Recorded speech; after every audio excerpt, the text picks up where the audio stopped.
I didn't know my family owned a house in Hollow Pines until the lawyer called. It wasn't in my parents' will. This was different.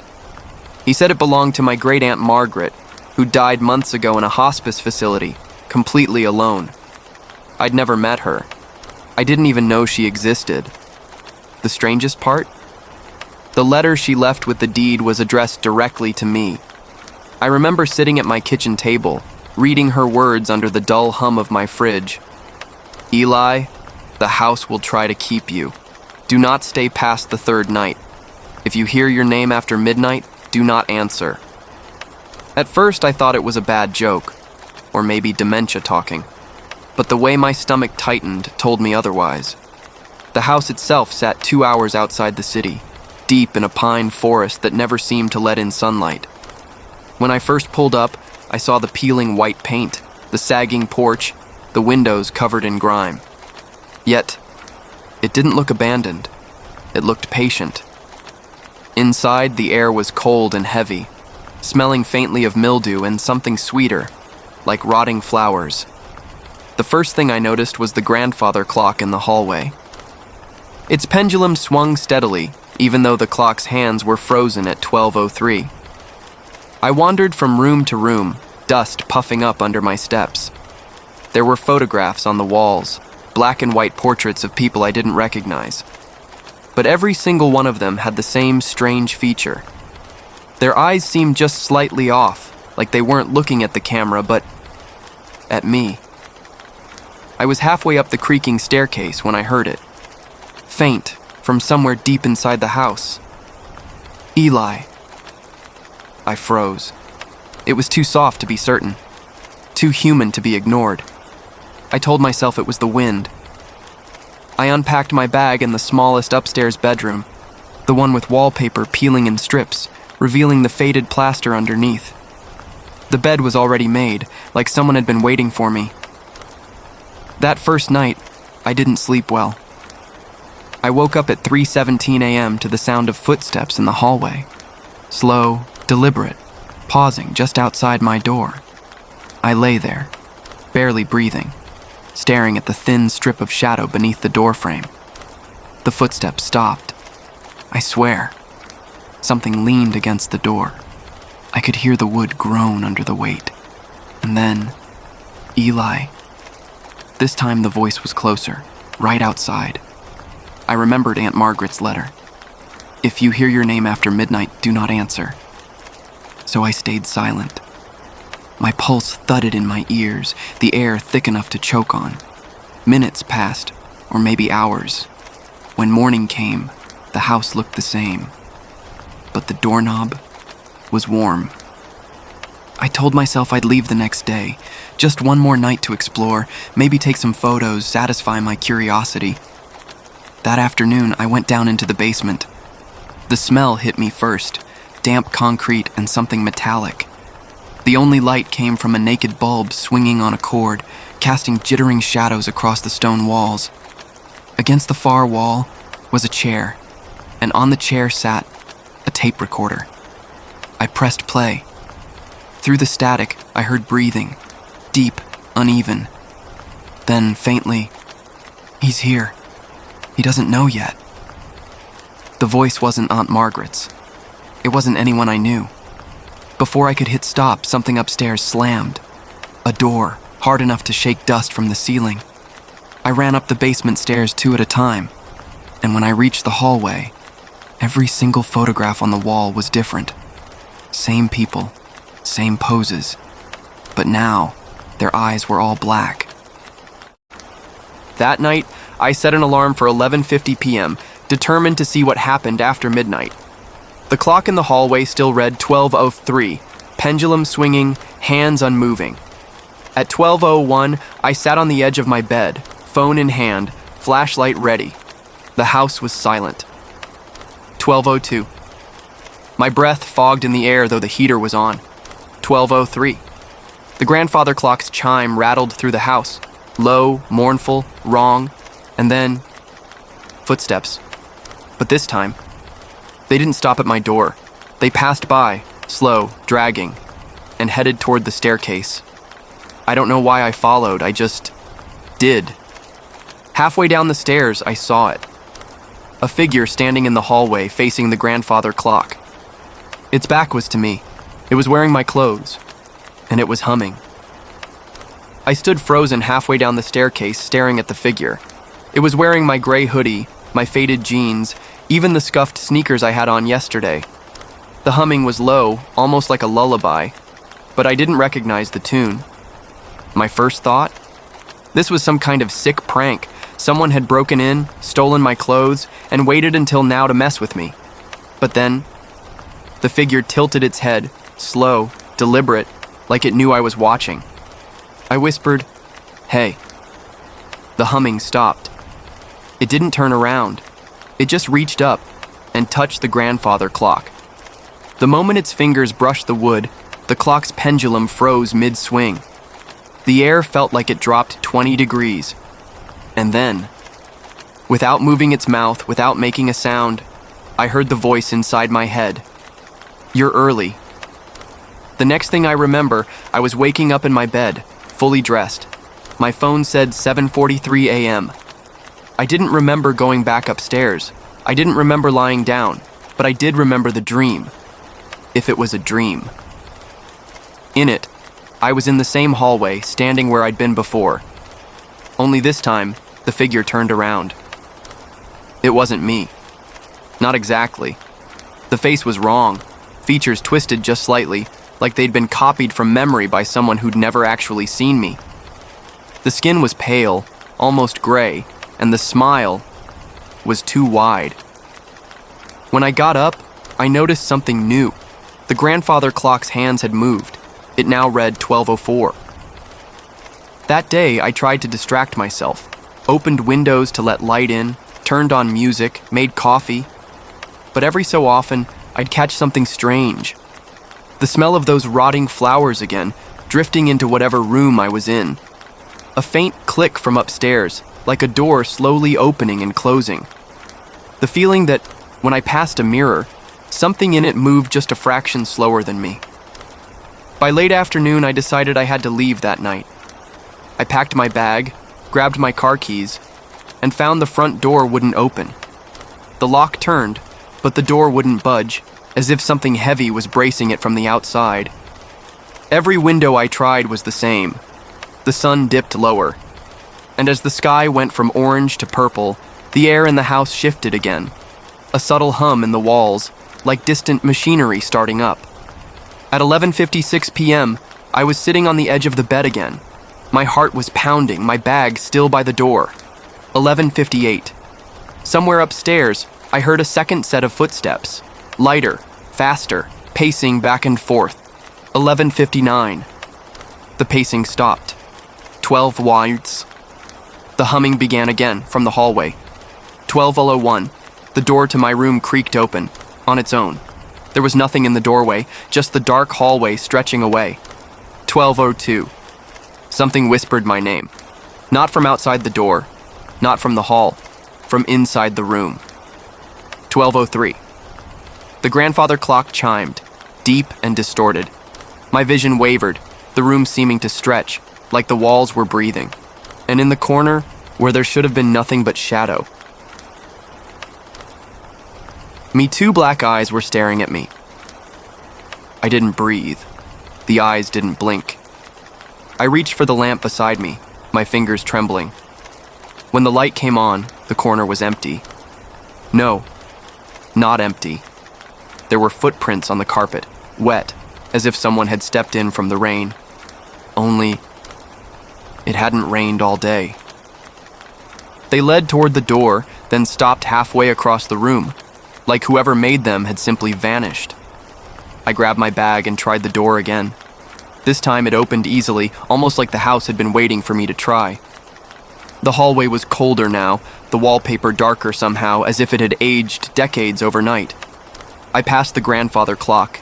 Its hands now read 12:04 again, the same time I'd seen that morning. A thought I didn't want came to me. Maybe the clock wasn't telling time. Maybe it was counting down to something. I made it to the front door. My hand was on the knob when I heard it. That humming again, coming from the second floor. Except this time, it was my voice. It was humming the tune I'd caught myself absent-mindedly singing in the shower just 2 days ago. Every instinct screamed at me to run, but something about hearing my own voice upstairs, in a place I'd never been, made me turn around. The staircase stretched upward in dim light, shadows spilling across the steps like spilled ink. I climbed slowly, each creak of the wood sounding far too loud in the silence. Halfway up, I realized there was something carved into the underside of the banister. Words, they read. "You're in my part now." The humming stopped the moment I reached the landing. The hallway above was lined with closed doors, all identical, no labels. I didn't remember there being this many rooms. One of them, the last on the right, was open a crack. A faint light glowed from inside. I approached slowly, my breath fogging in the air. The smell of rot was strong here, thick and almost sweet. I pushed the door open. The room inside was not a bedroom. It was impossible. The walls stretched up into darkness, too high for a normal house. The floor was made of the same old wood, but in the center stood a mirror taller than any I'd ever seen. Its frame was blackened silver, tarnished, and the glass didn't quite match my movements. When I stepped closer, my reflection smiled before I did. I froze.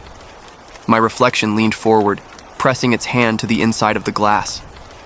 Against every shred of logic, I reached out and pressed my own hand to match. The glass was warm. Then my reflection mouthed words I couldn't hear, and the light in the room flickered. When it came back, there was something else in the reflection, standing just behind me. Tall, shadowed, grinning. Before I could turn around, the lights went out completely. In the dark, I heard the grandfather clock chime once, and from the blackness, a whisper. Not mine, not the figures, but something deeper, older. 12:04. Time to come home. I didn't turn. I couldn't. If I moved, if I even breathed too loudly, whatever was behind me might decide to step closer. The mirror's glass began to ripple, distorting my reflection like water disturbed by an unseen hand.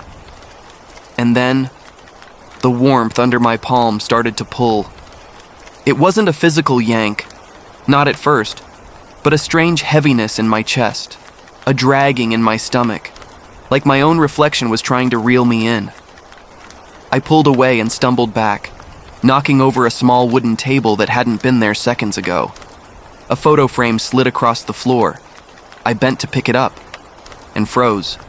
The picture was of me, standing right here, in this room, wearing the same clothes I had on now. But in the photo, my eyes were completely black. The thing behind me moved. Its steps weren't normal, too slow, too deliberate, as though it was savoring the sound. I ran for the hallway, slamming the door behind me. Except when I turned down the hall, it wasn't the same hallway anymore. The floorboards were warped and wet, the walls covered in peeling paint that dripped like wax. Every door I passed was locked, until I reached one that swung open by itself. Inside was a child's bedroom. The bed was tiny, the wallpaper a faded blue with stars and moons. On the wall above the bed were tally marks, hundreds of them, scratched deep into the plaster, and in the corner, a small wooden toy chest. I knew I shouldn't, but my hand moved on its own, lifting the lid. Inside were cassette tapes, each labeled with a name. The one on top read my full name. My stomach dropped. I put the tape in the dusty player sitting on the bed. The hiss of static filled the room, followed by a voice. My voice. It was crying, begging, asking someone to let me out. Then another voice, that deep old whisper from before, and said, "Once you're here, you never leave." The tape clicked off. Footsteps echoed outside the room, slow, heavy. I turned to the door and realized the toy chest was now closed again.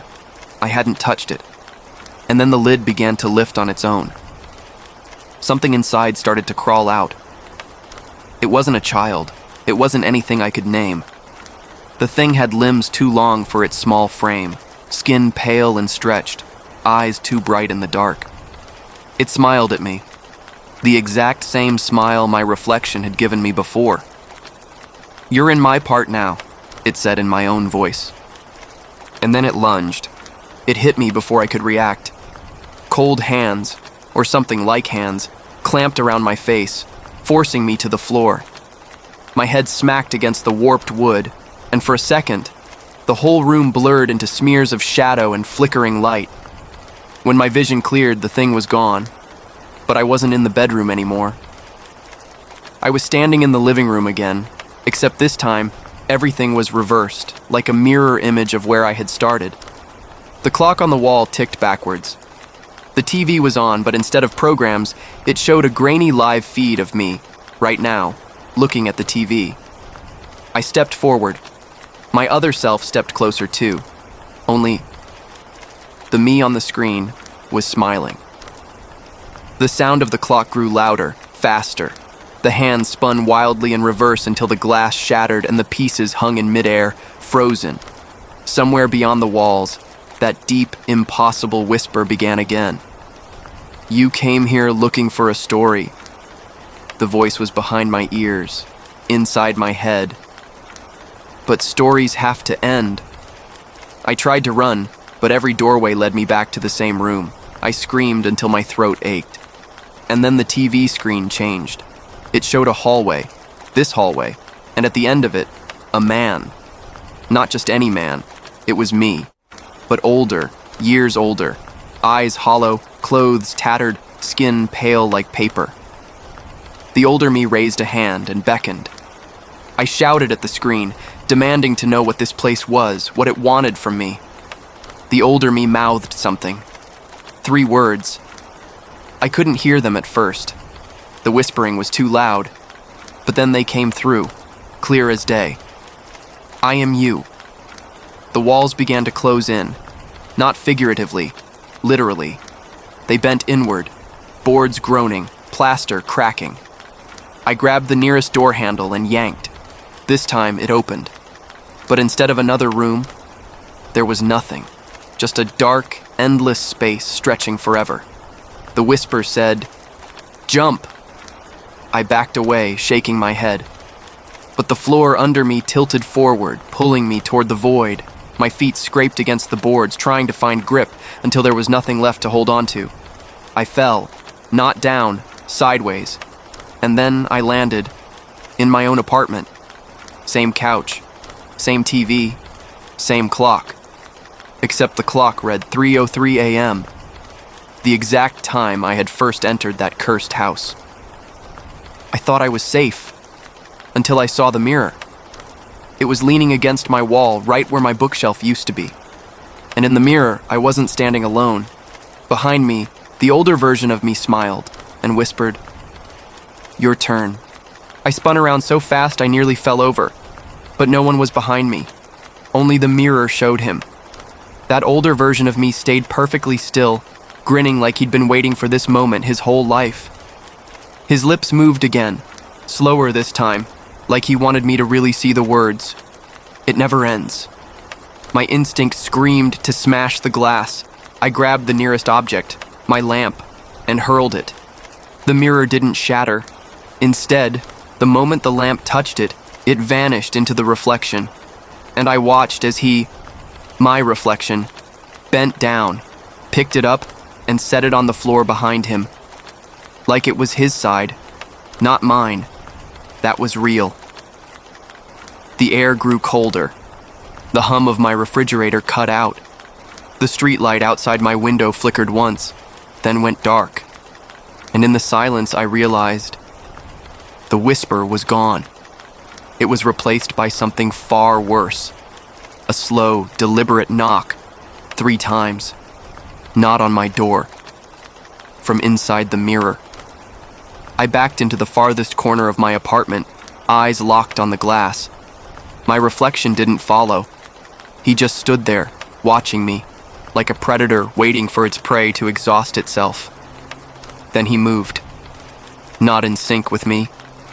He took a step forward, placing his hands against the inside of the glass. His fingertips pressed so hard I could see the skin whiten, and then the glass bulged outward. I grabbed my phone, fumbling to call someone, anyone, but the screen was black, no light, no sound. When I looked back, his face was closer, too close. So close I could see the veins crawling under his skin like black roots. His smile had vanished, replaced with something hungrier. And then, he spoke, not with lips, but with my own voice, inside my skull. "You left the door open." I didn't understand until I heard it. The creak of my apartment door slowly swinging shut. I ran, slamming it closed, locking it twice. My chest felt like it might burst from the pounding. But when I turned back to the mirror, it was empty. Just a reflection of my living room. No older me. For a moment, I thought maybe it was over. Maybe I had imagined everything. And then, the reflection moved. Not the room, just the reflection. It turned toward the hallway, my hallway, and began walking. I froze. In real life, the hallway was empty. In the mirror, he was walking straight toward my bedroom. And then, my bedroom door, in real life, creaked open by itself. I didn't want to go in there. Every instinct I had told me to leave, to run out the front door and never come back. But my body, it didn't feel like mine anymore.